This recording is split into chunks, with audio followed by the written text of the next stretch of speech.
makama. Tsoro ke sakawa a yi girma. Mai sanyin jiki shi ne kumama. Mai neman fada ke son musuma. Ashe gulmace ke sanya rege. Hakina mu ne mu faɗi a wage.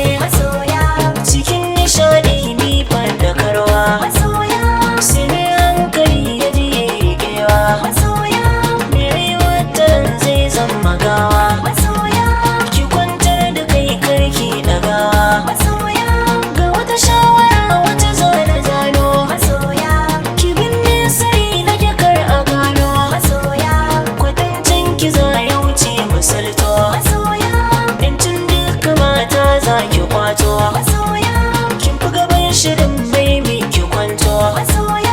Na yi tunan ki dama kin karanto. Kuwa sha gudu zai kama zomo. Mai hakuri shi ne zai shirba romo. Zaman lafiya ke ba da komai. Na yi fure a da yau zan yi maimai.